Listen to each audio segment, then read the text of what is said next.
parole. Dis la puissance de la parole. La puissance de la parole. Quand tu dis la puissance de la parole, on ne sent même pas la puissance dégagée. Alléluia. Tu dis avec force la puissance de la parole. La puissance de la parole. La puissance de la parole. La puissance de la parole. Que Dieu bénisse son peuple. Vous êtes bénis. Amen. Amen. Vous êtes bénis. Amen. Vous êtes une nation sainte. Amen. Amen. Un sacerdoce royal. Amen. Vous êtes une race élue de Dieu. Gloire à Jésus. Ce matin, que Dieu nous bénisse. Que Dieu bénisse sa parole. Donc, on va commencer par définir ce que c'est que la puissance. C'est quoi la puissance? La puissance. La puissance des élèves. Non, la puissance d'une force. C'est Une force. une force. Je veux que tu ajoutes une grande force physique. Amen. Donc, c'est cette puissance dont nous parlons. On parle de la puissance de Dieu. La puissance qui se dégage de la parole de Dieu. Alléluia. Quelqu'un peut-il ajouter quelque chose? Il a parlé de la force, ça fait partie de la définition. Est-ce que quelqu'un peut ajouter quelque chose? Oui, papa. La puissance, on peut dire que c'est l'autorité. C'est l'autorité. Amen. C'est la capacité qui se dégage. C'est la capacité qui se dégage. Voilà, donc c'est l'autorité, la capacité. C'est-à-dire le pouvoir que ta parole dégage. Amen. Ça produit quoi? La puissance. Et puis ça déclenche quoi? On prêche ensemble ce matin, ça déclenche quoi? Quand tu as libéré la parole, et puis la puissance accompagne. Maintenant, qu'est-ce que ça déclenche? Tu as trouvé, tu es béni. Papa est béni. Acclame, acclame, acclame. Papa a tout dit. Alléluia. Donc ça déclenche le miracle. Vous êtes bénis. Alléluia. Amen. Parce que le manteau qui est sur lui coule sur nous. Amen. Lui qui est sur lui coule sur nous. Amen. Donc nous sommes bénis ce matin. Donc la puissance, c'est qu'il y a de l'influence en définition. Du pouvoir, d'une grande force physique. Personne haut placée. Amen. Et une personne influente. Donc moi je parle de puissance, je parle de la puissance même du Seigneur d'abord. Alléluia. Donc le Seigneur a le pouvoir. Parce que vous pouvez dire dans Matthieu 28, 18 que tout pouvoir m'a été donné. Ça a été donné où? Dans le ciel et où? Sur la terre. Donc le Seigneur donne nous partout. Que ce soit dans le ciel, que ce soit sur la terre. Alléluia. Et l'Esprit de Dieu qui est en nous est un esprit de puissance, un esprit de force, un esprit d'intelligence, un esprit de quoi? De sagesse, l'esprit de l'éternel. Et l'esprit de quoi encore? De connaissance. Amen. Et en parlant de la parole, qu'est-ce que c'est que la parole? On dit parole, on parle, mais qu'est-ce que c'est que la parole? Alléluia. Du peuple de Dieu, les élèves, la parole. Quelqu'un? Je vais donner la définition. Donc la parole, c'est la faculté de parler. Assurance donnée des paroles mémorables.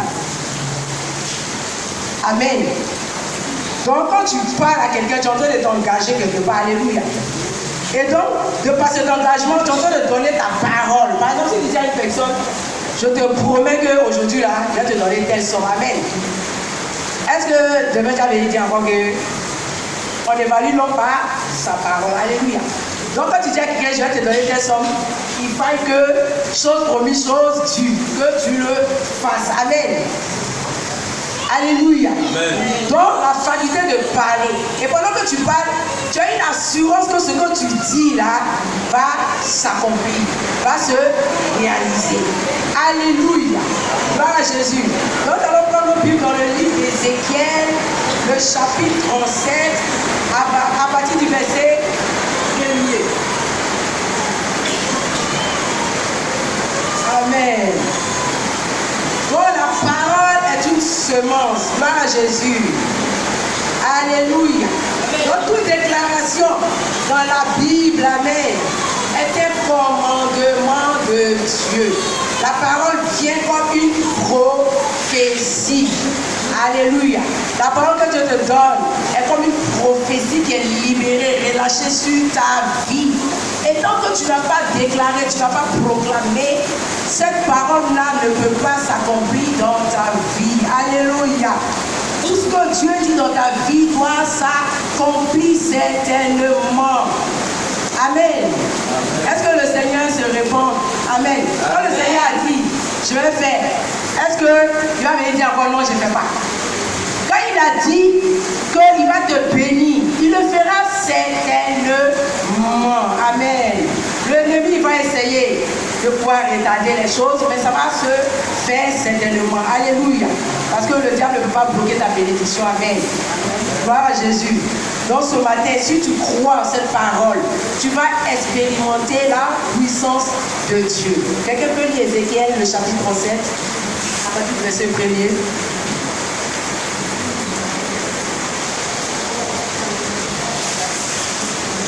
Ézéchiel chapitre 37. La main de l'Éternel fut sur moi. La main de l'Éternel fut sur lui. Et l'Éternel me transporta en esprit. Donc ici qui parle, c'est le prophète Ézéchiel qui parle, voilà. Et l'Éternel me transporta en esprit. Donc on comprend que la puissance de Dieu, transporte, amen, Ézéchiel quelque part. Et me déposa dans le milieu d'une vallée remplie d'ossements. Et il me fit passer auprès d'eux. Autour, et voici, ils étaient fort nombreux. Ils étaient fort nombreux. À la surface de la vallée. Et à la surface de la vallée. Donc Dieu fait sortir Ézéchiel par la puissance de son esprit et l'amène quelque part. Alléluia. Amen. Et ça, c'est dans une vision que ça se passe. C'est une vision que le Seigneur montre à Ézéchiel. Amen. Amen. Allons-y, fils. Et il était complètement sec. Il me dit, fils de l'homme, Fils de l'homme, ces eaux pourront-ils revivre? Je répondis, Seigneur l'Éternel, tu le sais. Il me dit, prophétise sur ces eaux. Et il dit, leur ossements déchissés, écoutez la parole de l'Éternel. Ainsi parle le Seigneur, l'Éternel à ses eaux. Voici, je vais faire entrer en vous un esprit et vous vivrez. Je vous ordonnerai des nerfs. Je vous donnerai des nerfs. Je ferai croître sur vous de la chair. Je vous couvrirai de peau. Je mettrai en vous un esprit et vous vivrez. Et vous saurez que je suis l'Éternel. Amen. C'est bon, fils. Quelqu'un peut acclamer la parole de Dieu ce matin. Alléluia. Amen. Donc, Dieu, par la puissance de son esprit, transporte Ézéchiel quelque part dans une vallée. Amen. Amen. Alléluia. Et dans cette vallée-là, la Bible nous dit qu'il y avait des ossements desséchés, des ossements d'humains, très secs. Alléluia. Donc au milieu de cette vallée, on peut comprendre que ça représente le territoire du peuple d'Israël qui était dispersé. Alléluia. Gloire à Jésus. Le peuple d'Israël même, ils ont traversé des moments difficiles quand même. Ils ont été véritablement très très oppressés également. Ils étaient captifs. Amen, quelque part en Babylone, alléluia. Et la Bible nous dit que Dieu va essayer par le canal du prophète Ézéchiel de redonner vie à cette nation du peuple d'Israël, alléluia. Mais d'abord, il donne cette vision et par la puissance de l'esprit, il transporte Ézéchiel quelque part, amen. Gloire à Jésus. Et il dépose Ézéchiel dans cette vallée. Amen. Ces eaux-là étaient complètement secs. Amen. Comme on peut dire une nation qui était morte. Une nation qui n'avait pas en elle de vie. Une nation qui était dispersée, qui était éparpillée, qui était blanchie comme des eaux. Alléluia. Comme on veut prendre l'image d'un arbre, un arbre qui est sec. Et l'arbre qui est sec, là, il n'y a plus de vie en elle. C'est pas vrai. Comme le Seigneur a maudit, par exemple, le figuier qui n'avait pas de fruits. On pouvait comprendre que ce n'était pas sa saison, mais ce n'était pas aussi normal. Alléluia, pour dire à un chrétien qu'on n'attend pas la saison. Tu dois porter du fruit. Alléluia. Quel que soit, même si on dit c'est en février, en mars, en janvier, toi tu portes du fruit de janvier jusqu'en décembre. Tes fruits doivent être des fruits palpables, des fruits réels. Alléluia. De beaux fruits. Amen. Donc ces ossements blanchis là pouvaient représenter des arbres qui étaient véritablement secs, qui n'avaient pas un air de vie. Comme la vie d'un chrétien qui n'a pas un air de vie. Alléluia. Et si toi, chrétien, tu n'as pas en toi la vie, qu'est-ce que tu communiques aux autres? Alléluia. Parce que la Bible dit on ne peut que donner ce qu'on a. Acclame pour cette parole en ce matin. Alléluia. Amen. Et la Bible dit que Dieu, il vient maintenant et il demande à Ézéchiel, fils de l'homme, est-ce que tu penses que ces ossements peuvent-ils revivre? Mais de toi à moi, les ossements peuvent-ils revivre, oui ou non? Si tu dis non, tu es en train de limiter la capacité de Dieu, c'est pas vrai? Or, quand tu dis oui également, dans ton imagination, là, tu te demandes, mais ces ossements-là, vraiment, ils sont très secs. Alléluia. Quand Ézéchiel regarde certainement, il voit que le fils de la veuve de Sarepta a été ressuscité. Amen. Le fils de la veuve de Naïm a été également ressuscité. Il y a eu beaucoup de résurrections dans la Bible. Quand on prend le fils de la Sunamite, la femme Sunamite qui avait hébergé Élisée, quel enfant est décédé, mais après il est ressuscité. Mais quand il analyse toutes ces choses-là, c'est pas trop par rapport à cet ossements dans cette vallée qui représente cette nation du peuple d'Israël. Alléluia. Parce que quand tu vas lire la suite, la Bible dit que Dieu va dire à Ézéchiel, c'est l'armée d'Israël. Alléluia. Gloire à Jésus. Amen. Une armée en qui le Seigneur est en train de redonner vie. On peut parler du rétablissement du peuple d'Israël. Alléluia, qui avait été déstabilisé quelque part. Et quand Dieu veut faire les choses, il faut qu'il passe toujours par quelqu'un pour pouvoir parler. Amen. Et choisit toujours un prophète qui est disponible. Alléluia. Et la Bible dit que quand Dieu va parler à Ézéchiel, est-ce que Ézéchiel va discuter? Est-ce qu'il va réfléchir? Est-ce qu'il sera en train de raisonner avec Dieu? Non. Mais la Bible dit quoi? Seigneur, toi, tu le sais. Parce que moi, quand je regarde là, moi-même, au point de vue humain, je me dis que ça. Mais comme c'est toi le grand Dieu, tu es capable de toutes choses. Seigneur, moi je te redonne. Comme tu m'as demandé, je te redonne. Toi seul, tu sais. Alléluia. Et comme Ézéchiel donne une réponse d'humilité, sachant que Dieu est capable de faire toutes choses, la Bible dit, voilà, le Seigneur dit maintenant, comme tu m'as dit que moi seul je sais là, d'accord, on va commencer maintenant. Alléluia. Donc c'est quand tu donnes la possibilité au Seigneur qui commence. Alléluia. Il dit bon, on va commencer, on va donner le top départ.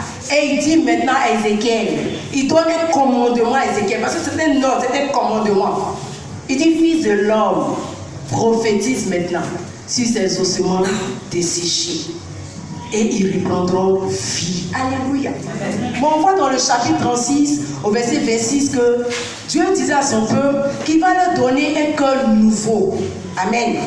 Il va mettre en eux un esprit nouveau et un cœur nouveau. Parce que ce peuple-là, c'était quand même incrédule. Leur cœur était endurci. Mais en mettant un esprit nouveau en eux et un cœur nouveau, ça va leur donner la capacité d'obéir maintenant au Seigneur. Alléluia. Leur cœur ne sera plus endurci. Ils auront la grâce de l'Esprit de Dieu en eux pour pouvoir leur donner, de pouvoir véritablement obéir maintenant au Seigneur. Alléluia. Amen. Donc ce matin, vous et moi, le Seigneur nous donne la capacité, comme le prophète Ézéchiel, pour prophétiser dans la vie de quelqu'un, pour faire du bien à une personne. Alléluia. Amen. Pour parler et la vie de quelqu'un sera rétablie. Oh, quelqu'un n'a pas dit Amen. Quelqu'un n'a pas dit Amen. Donc, dans cette vallée, les ossements desséchés, ils étaient en attente de la résurrection. Alléluia. Amen. Comme vous et moi, on attend que quelque chose ressuscite quelque part dans nos vies. Peut-être c'est dans ton foyer, peut-être c'est dans ton travail, peut-être c'est dans ton ministère, ou même ta nation. Alléluia. Amen. Tu pries pour que quelque chose ressuscite quelque part. Alléluia. Mais tu es toujours en attente. Mais je te dis que le Seigneur va t'exaucer. Amen. Le Seigneur va t'exaucer. Alléluia. Donc c'est là désignait également la nation d'Israël, je disais tantôt, qui apparemment était morte en attente. Alléluia. Amen. En fait de dispersion, ils étaient déjà dispersés, il fallait que le Seigneur les rassemble. Et la Bible dit, quand le Seigneur va donner le top départ et que Ézéchiel va parler pour une première fois, il va maintenant lui donner encore une recommandation la deuxième fois pour que, il va dire, esprit, dit à l'esprit de souffler. Et l'esprit va souffler des 4 vents. Et la Bible dit que les ossements qui étaient vraiment secs vont commencer par se reconstituer. Alléluia. Amen. Les pieds, les bras, les yeux, les oreilles, tout, pour constituer cette armée puissante que le Seigneur attend. Acclame le Seigneur. Acclame le Seigneur, acclame le Seigneur, acclame Jésus. Alléluia. Gloire à Jésus. Tu n'as pas bien acclamé, oh. Tu n'as pas bien acclamé. Acclame le Seigneur, acclame le Seigneur. Alléluia. Que le nom du Seigneur soit béni. Amen. D'autant que le ciel et la terre subsistent, la Bible dit que les semailles, ça veut dire quand tu sèmes là, tu récoltes. Alléluia. Qui sème et puis ne veut pas récolter? Vous voulez s'aimer, vous voulez récolter. Amen. Et on prend la semence, amen, qui est la parole de Dieu, et on déclare. Et quand on déclare, la moisson vient. La moisson, c'est quoi? C'est la récolte. Alléluia. Quand tu as déclaré, tu as prophétisé. Même si c'est 1 mois, 2 mois, tu n'as rien vu, tu attends parce que tu crois que ça va se faire. Alléluia. Parce que Dieu a mis l'autorité dans ta bouche. Alléluia.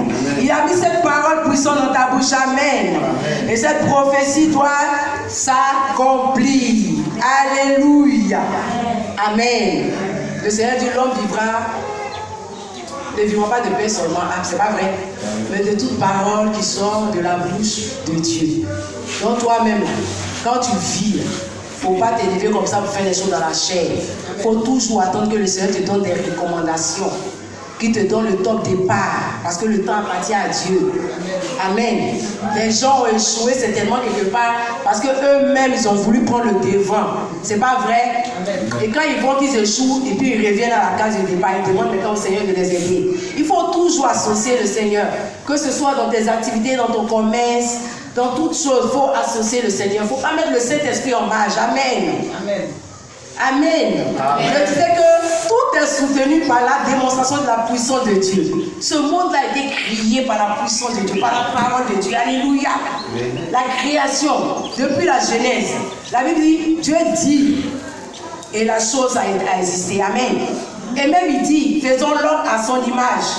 Et l'homme a été créé. Alléluia.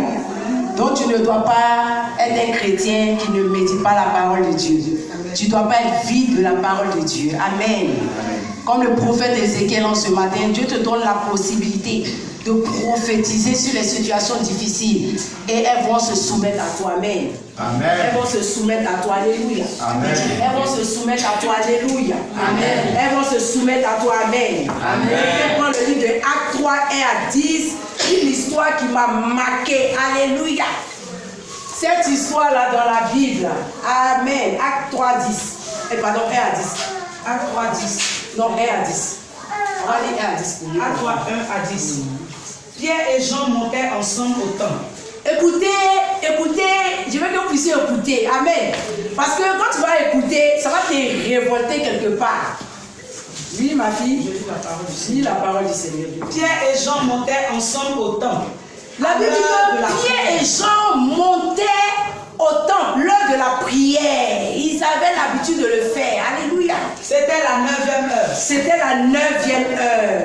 Il y avait un homme boiteux de naissance. Il y avait un homme boiteux de naissance. Qu'on portait et qu'on plaçait tous les jours à la on le porte, on le place. C'est tellement que ceux qui le portaient même étaient fatigués quelque part. Appelé la veille.